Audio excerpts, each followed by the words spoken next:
fans, and welcome to another episode of High and Tight. I'm John Nolan, the PBR Virginia DC Content Manager and the Northern Virginia Scouting Director. With me, as always, coming to you from outside of the Richmond area, because he's not in Richmond, is Jason Burton, the PBR Virginia DC Scouting Director. Jason, what was the mileage count on your car this week? I don't know. This week wasn't terrible. Definitely not as bad as last week. I guess the better question would have been, which car did you take? I try to drive that little Honda as much as possible and just pray that it doesn't break down. For those of you who've never seen Jason's Honda, the fact that that thing is still running is an absolute minor miracle.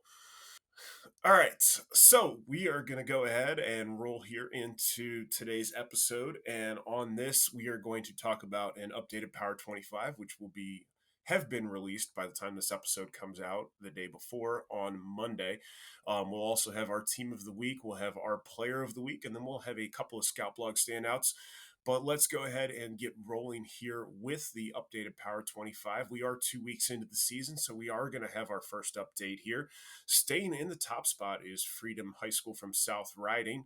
We are going to have a move up to number 2, and that is St. John's College. Both teams are unbeaten so far on this season. The big riser that we want to take a second to talk about here is Collegiate School. Collegiate was 21 in our preseason rankings. They're jumping up into the top 10 now, moving to number 9. They've had big wins so far this year over Cape Henry, Paul VI, Benedictine, and Collegiate is 7-0 on the season. They were our team of the week here last week, and they were a candidate for team of the week this week as well, to be honest with you. So hat tip to Collegiate, big mover up to number 9. We have 3 teams entering the Power 25 this week, and they are James Madison jumping in at 17, Nansemond River at 24, Bishop O'Connell at 25. Madison had a big win on Tuesday night over Riverside, and Nansemond has knocked off Cape Henry. Bert, do you want to elaborate on our thought process going into the rankings and those teams moving in? Yeah, no, I mean, obviously with Madison, um, the big one for them is Bryce Eldridge. But coming in, we kind of were wondering as far as the pitching depth goes. And to be quite honest with you, we were unaware of a new addition arm for the Warhawks with Cooper Sharnecko. Um, and with him being there, I think that changes things with depth on the mound. Nansman River, coach Ty Coach Ty Rivers, like he's done an awesome job. Very aggressive team, athletic. They play hard. I think they're going to be really good in the 757, especially.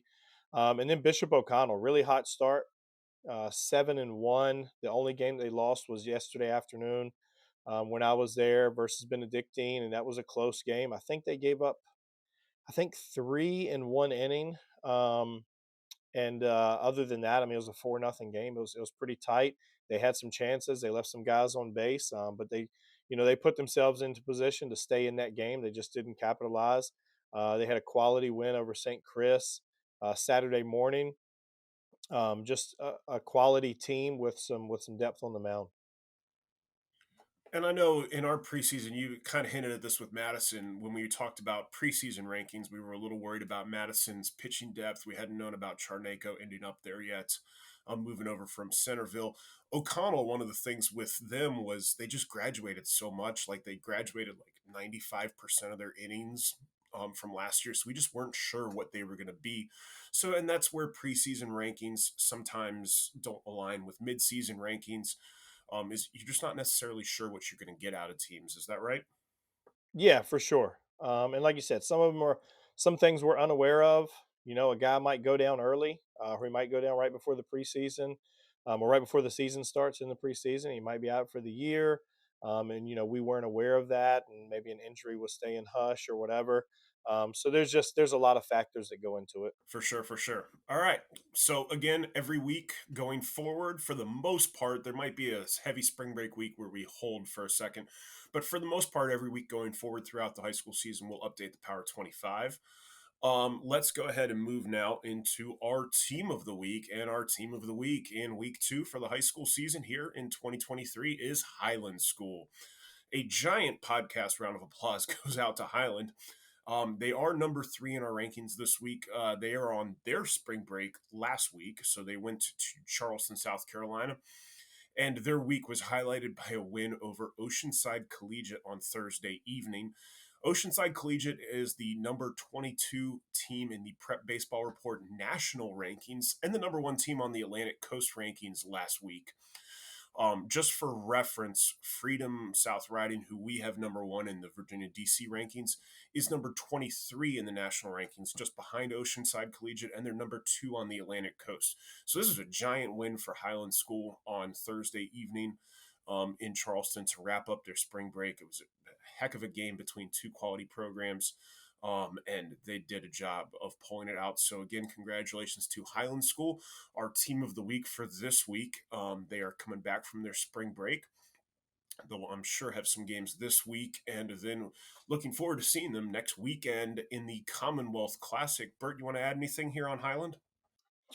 Yeah, no, I mean, I know they have 2 losses and they slid a little bit in our, 1 spot in the state rankings, but, to be honest with you, their 1 loss, was a one-run loss as far as this past week, on their spring break trip. I know they kind of and to be quite honest with you, I haven't looked at who they threw in the game that they lost, but I know they saved their frontline guys, for the Oceanside Collegiate game, is what it looked like anyway. They won that game 5-2. They had a close loss, I guess, the week before versus Gonzaga, a 3-0 loss. And the not only the quality of some of their wins, but the way that they're winning some of those games. We've been expecting it, and I know the only thing that I maybe had in the back of my head as a question about them was that the talent on the mound for them is, on some levels, younger talent aside from Brennan Card, who they use as their number 1. But it's definitely showing through. The defending state champs for Vista Division II are off to a decent start on what looks like it should be a good spring for them. So again, that's our team of the week for week 2, Highland School. Let's go ahead and move on to our player of the week for week number 2. Our player of the week for week 2 is James Madison, senior 2023 grad, first baseman, right-handed pitcher Bryce Eldridge. Eldridge is an Alabama commit and had a big night at the plate on Tuesday in Madison's win over Riverside. Had a chance to chat with the number 1 prospect in the senior class. I'm going to go ahead and throw it to that chat right now. And I am joined today by our week 2 player of the week, Bryce Eldridge. Bryce is the top prospect in the Virginia DC class of 2023 rankings. He's the number 14 player in PBR's overall national 2023 rankings. Bryce is an Alabama commit and was actually a big part of Madison's 2021 state championship team as well. Bryce, first off, thank you for joining us. How are you doing today? I'm doing great. Like we were talking about earlier, getting ready for a game tomorrow. We got district starting tomorrow, so fired up about that. But overall, doing good. Yeah, I'm an alum of the Concord District, so I know that's a lot of fun. Always is a bit of a war there. I was going to get back to that later, and I absolutely plan to. Question: you don't happen to have that state title ring handy on you right now, do you? It's in my room. And I keep it on. I keep it in my room at all times. I wouldn't say I pulled out much, but it's it's a big one. It's Pudge. He likes to go. He likes to go big. So it's a cool ring. Well, that's good. Yeah, that's probably a better place to keep it than laying around in offices and whatnot. Real quickly, one other thing in 2021, you and your teammate James Triantos, who actually ended up getting drafted that year, if I remember correctly, that was like the 12-game season. You guys had a little bit of a home run race. Who ended up winning? Who had more bombs that year? You or James? James won that one. I think he finished with 12 and I finished with 9. But initially, I was up early in the season and then slowed down a little bit, and he didn't stop one bit. So he got me. But Wow. All right. hopefully we'll break that one this year. Well, there you go. That's a goal to work for. I know he ended up being our player of the year that year. I think he hit like 700 or something absolutely ridiculous that season. Something crazy like that. 750. Yeah. Oh well. Hey, rings a ring whether he's the guy or not. Yes, sir. You had a pretty good season that year too. So Um, you guys did make quite the 1-2 punch on the mound and at the plate. Do you see any of your current teammate or teammates plural that could possibly play that number two role, either in the lineup or on the mound for you this year? Yeah, I mean, I think we got multiple guys who we're all excited about. Cooper Charnako, he started in our second game of the year and against a good Riverside team and held them to 2 runs through 5 innings, I think. He looked really good, but we got a lot of other arms that we're really excited about. Connor Moore, Jason Cassidy, just to name a few, Eli Navario. So we're really excited about that. Hitting wise, you got shortstop Mac Lewis, who's actually just led our football team to the state title game as the quarterback, and we're really excited about this group. And it's early, and we like what we see already. That's awesome. And let's go ahead and stick with that Tuesday night because that's the reason you're on this pod. Is you had a pretty awesome night at the plate that night in your team's victory over Riverside. Riverside at the time was the 15th ranked team in our Power 25. You went 2 for 2 with a double, 2 walks, a stolen base, 2 RBIs. You had the game tying RBI. You guys were trailing 2-0 early and came back. And later on, you drove in an insurance run in the sixth. You were facing a tough left on left matchup that night in senior Duke commit Kyle Johnson on the mound. What was your mindset going into that game, knowing you were going to have that tough matchup on the mound? Yeah, I mean it's exciting. Not every day when you're playing local high school ball that you get 2 guys that who are playing at that high level. I had the pleasure of playing with Kyle in the summer for a little bit. He's a great kid, and being able to go out and face him was pretty cool. He's a tough at bat. Luckily, I got out of there without letting him get me out. So I think we had a 2-3-2 counts, but it was a fun battle. Well, that's good. I'm guessing if you know him and it being a non-district game, you weren't worried about that. But how much were you worried going into that game about whether you were going to get any pitches to hit or if you were going to get pitched around? Oh, I'm not at all. I'd actually seen Coach Plank before the season started, and we were talking about the game, and he told me he wasn't gonna pitch around me or and put me on intentionally, but um, you know especially when you got a guy like Kyle out on the mound, you gotta go after the best if to be the best, and that's exactly what he did. I mean, he was shoving the whole game, and he made our team have some not so pretty swings, but thankfully, we worked up the pitch count a little bit, got into the bullpen, and things worked out for us. Oh, that's good. So that builds me into my next question here. What was the team's mindset in the dugout as the game progressed? You guys, as you said, Kyle was making some guys look silly. He was throwing pretty well. You guys were trailing 2-0 through the middle innings. Was there patience? Was there ever any panic or anything, or were you guys pretty confident the whole time? Yeah, there was no panic there. I think, like you said, patience was a big part of it. We there was never an inning where we thought we weren't going to win that game, and that's what it takes, especially when you're in a tight game like that against a good team. If mentally you're not there, mentally you don't think you got it, it's not gonna end up how you want it to be. So I mean, our energy was good the whole game, our attitude was good, and eventually things started clicking, and we started getting some runs across. That's outstanding. Your 2 hits late in the game, you had one up the middle and then the other one down the left field line opposite way for you. Do you generally go up to the plate with an all fields approach every at bat, or are there some situations where you're looking to pull versus looking to use the whole field? Yeah, I think one thing that has elevated my hitting game a lot is thinking all parts of the field. And, when I get that ball inside, I can turn on it. But yeah, I mean, being a complete hitter, you can't really just hit it to one side of the park. So yeah, I mean, like you saw, I was hitting the ball backside. But yeah, that approach is important. Um, uh, my mom's coming home now. No, that's okay. Um, I mean, for people who have, I'd like to think that people have seen you, but for people who haven't seen you, you're not exactly a short person, so you've got plenty of leverage to drive the ball out every way. I'm not short either, but I feel like you've got me by 2 or 3 inches. Um, and also, I do remember you destroying a ball to left center for the U18 team last summer and for Team USA. Was that a grand slam? How far did that ball go? I think the grand slam went. That one was about 400 feet, but I hit one the dead center. I think it was a 2-run bomb, and that one was 449. Uh, Wow. yeah, that was. I mean, on the record, that's the furthest one I've hit. I had one my sophomore year with metal that I think could compete with that one, but that I didn't feel that one off the bat. Oh well, that's always the best feeling. I was a pitcher, so I never got to feel that feeling. But I've seen hitters feel that feeling off of me, so I can imagine it's a good one. Um, so looking to the rest of the season, what do you think the Concord District has in store for you and your Warhawks the rest of the way? Yeah, I mean, we're looking to control it. Last year didn't go exactly how we planned it to. We didn't make it out of the district tournament. So, this year we got a chip on our shoulder. All the guys are coming out hungry.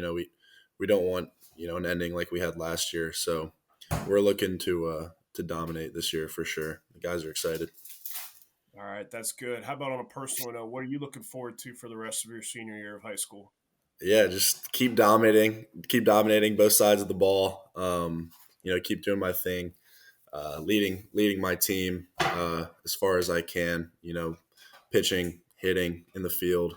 Um, yeah, That's a great mindset, and I really appreciate too that you said the in the field part because sometimes that gets forgotten, but it's just as important. yes, sir. Of course. All right.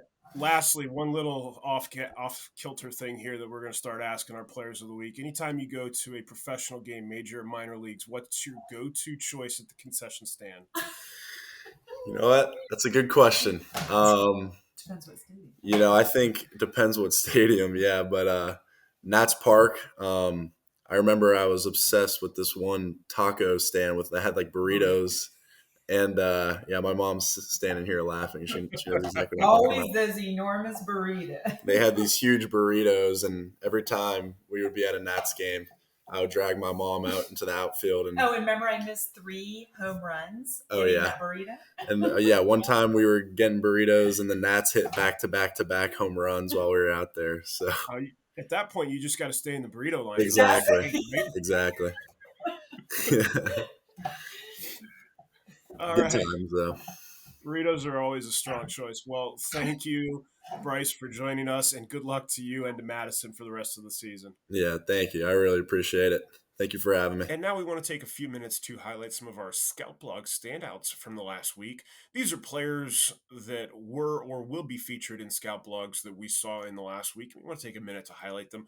We'll go into more detail in our actual Scout Blogs, but just a couple of hat tips and name checks here. So, Bert, I have 3, you have 4. Why don't you go ahead and go first then? Well, I did see 7 games, Nolan, so it was 4 guys that would stand out.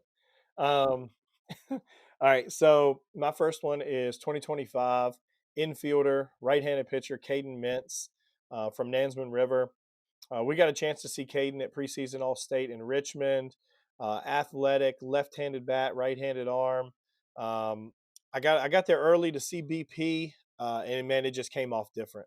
Um, he's still pretty thin. He's still got room to add some strength, and just the way the ball came off of the bat was impressive.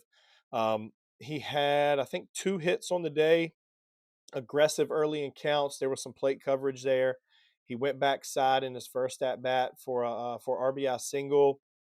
Again, aggressive early in counts. Has some. Sorry, Nolan. Can you edit that? All right, thank you. Um, he has some adjustability. Mintz has some adjustability in the swing there. Barrel stays in the zone a long time. I just like the offense. Twitchy, arm strength, plenty of arm across the infield. I think he has a chance to be a good one. Okay. All right. And my first one, I'm going to go to my Tuesday game where I was at Herndon watching Herndon against Marshall. And that was quite the game. It was 14-13. Herndon winning it late. God, it took us an hour to play the first inning. But I want to go ahead and talk about Herndon middle infielder shortstop Liam Wilson, a 2023 He is a Wake Forest commit, a switch hitter. He is physical. He was an all-state running back for Herndon this year, and he absolutely looks the part. I don't want to get into a lifting competition with Wilson because of how physical he looks. In the sixth inning, in what ended up being his last at bat of the night, we actually got a chance to see him hitting right-handed. Usually, he obviously hits left-handed because there's a ton of right-handed pitchers in the area. But he absolutely destroyed a pitch in that sixth inning, hit a home run that I'm not sure it landed yet. It was still on its way up when it went outside of the park. He is physical, strong. It's a short swing. The power definitely comes through on both sides. I've seen it a bunch from the left side. This is one of the few times I've gotten a chance to see it from the right side live throughout his high school career. And it's just, he's there. It's there on both sides for him. And Liam is a PBR Mid-Atlantic or Team Mid-Atlantic PBR Future Games alum. He's going to be a heck of a player for Wake Forest, and it was a good chance to see him. It was really good win for Herndon picking that one up. And then, obviously, like I said, that home run, night, that ball was touched. I wish I had an exit velocity on it because that ball was hammered. Bert, where you want to go next? I'm gonna go to the beach. Spend a little time in the beach this week. Um, so I'm gonna go to 24. One of our top ranked 24s in the state, East Carolina commit Austin Irby. Um, man, has he filled out? Like like you said about Wilson, he has not missed any days in the weight room. Um, really physical, left-handed bat, third baseman, played third base, and honestly, like projection piece, like where does he fit long term? I know he used to play middle in travel and played some middle early at Cox. I think third base, second base long term. Potentially maybe left field, something like that. In terms of it, the next level, but the refreshing piece for me is some of those positions, especially third and corner outfield. He's going to have to hit, and it was really refreshing to see because it's been a while since we've seen Austin. The physicality that he has added into the frame has transferred at the plate. Hits against a firm front side, above average bat speed. The bat it stays on plane. It's just it's hard coming off. He's aggressive, while at the same time having some zone discipline and patience at the plate. He had two hits, I believe, when it was left on left versus Dickerson. So for him to stand in there on that and seem comfortable was good to see. Just all around, really nice day for Irby. He can defend at third. Has average, maybe slightly above average arm strength. The run tools average, maybe slightly above average. Um, but his physicality is really going to give him a chance at the corner. All right. I'm going to move to my second guy, and I didn't get a chance to get to see many games. My Friday game and my Saturday game got canceled because of rain in Northern Virginia, but I did get out on Thursday and got a chance to see Tuscarora and Woodgrove, and that's where both of my next two players are going to be. I'm going to hat tip real quickly, guy that I'm not going to talk about in super deep depth here, and that's Woodgrove 2023 Charlie Krebs, who we got to add to our guys who've hit 90 so far in the heat sheet list, which is starting to get long at this point in time. What's the 90 count right now, Bert? It's somewhere around 20, maybe a little bit over. Yep. So definitely make sure you check out our heat sheet. Good place to see our top velocities. And yep, Charlie Krebs, the Marshall commit from Woodgrove, is added to that 90 list. But the guy that I want to talk about here is the guy that I went out to see in this game, and that's 2024 left-handed pitcher Brendan Cowan from Tuscarora. He is a Virginia Tech commit. This is actually the first time that I got a chance to put eyes on him. We tried to get him last year, tried to see him a couple times last year, and just ended up not working out with schedule and stuff like that. He was fun. It was fun to watch. He was 84, 87, topped at 88 from the left side. It's a very, very low slot. Really like the energy that he brings on the mound and the way he carries himself. He throws some higher effort.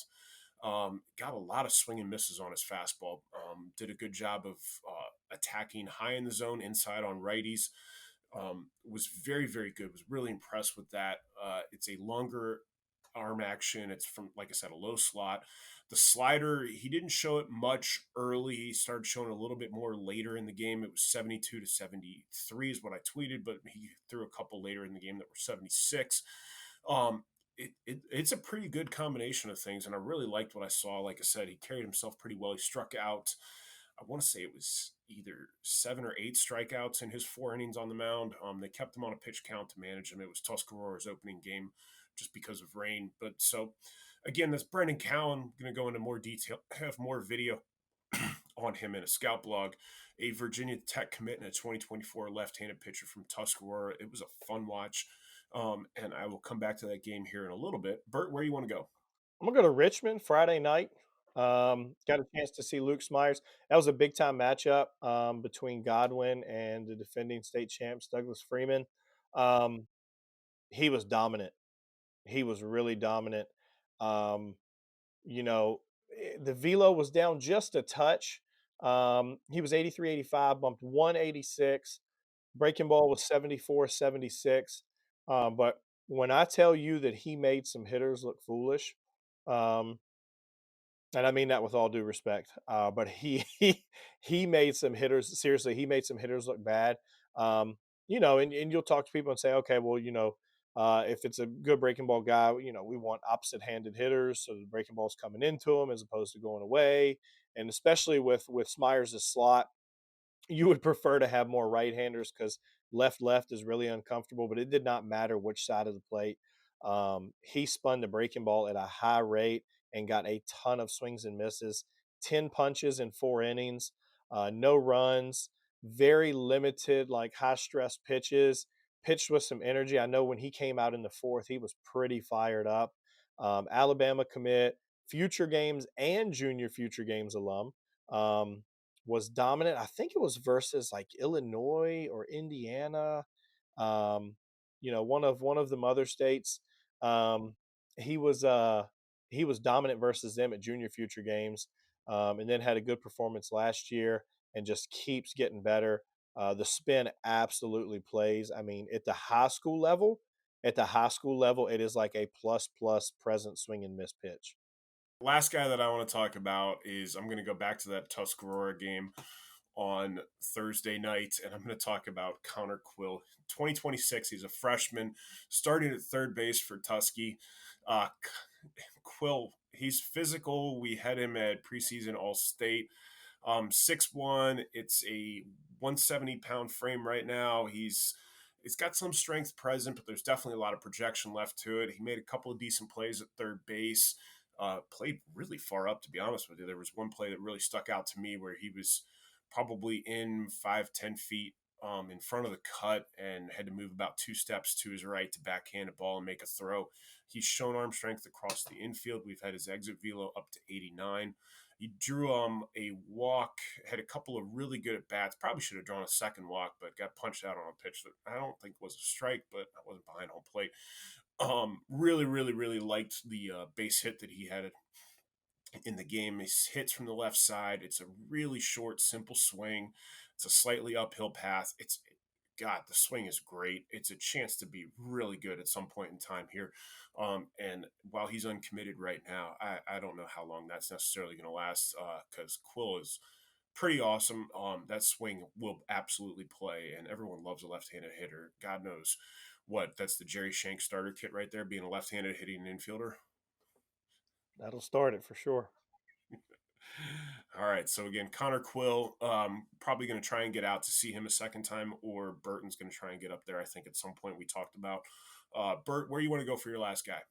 Last guy, going to go to Nova. Got to see Bishop O'Connell twice yesterday. No offense to Bishop O'Connell, but anytime I can see a team and not have to go into DC is a great day. For the So record, Bishop O'Connell's not in DC. They're in that's basically, Arlington. Let's go yeah, ahead and not throw that DC hate on Virginia. that's basically the same thing. But yeah, all right. Either way, it's a traffic. It's a lot more traffic than Richmond. Um, and it's about 2 hours closer. Um, so Michael Powell, junior shortstop for Bishop O'Connell. I know I was texting Nolan and Jerry yesterday. and just could not say enough positive things about this kid. He's a Penn commit. Um, the numbers from yesterday, I don't think do him justice. I think he only had like one or two hits. First at bat yesterday at St. Chris, barreled a ball right at the first baseman. Um, Second at bat, he had I don't know if it was scored a single or an error up the middle. It was, I don't know if it was a hit and run, but anyway, runner was in motion from first. He absolutely got into a ball. That's the best I'll put it like that. He got into one. It was right at the second baseman who was moving towards the bag. Um, in the second game versus Benedictine, he he barreled up a ball to right field, right center. So like I said, it was right at the right fielder. The numbers, offensive numbers, don't show kind of what the day he had yesterday. I like the swing path. I like the body. And most of all, the kid is a lockdown shortstop. He really is. Multiple people raved about him yesterday and the type of day he had. Um, I'll be interested to see long term foot speed to stay at short. He does have some range. I think he has some range because of the angles and reads he gets off of the bat and the long, lengthy frame that he has. Um, so, like I said, I'll be interested to see long term his ability to stay there. There's no doubt the glove plays. He's got instincts there. I really, really liked what I saw yesterday from Bishop O'Connell's shortstop, Michael Powell. All right. And I think, barring anything else, that's just about going to do it for us here on this episode. Things that'll be coming up throughout the week. Obviously, we'll have the Power 25 update on Monday, which by the time this comes out will have been the day before. And the big one coming up this weekend here is going to be the Commonwealth Classic. We'll have previews running throughout the week of the teams that will be in it.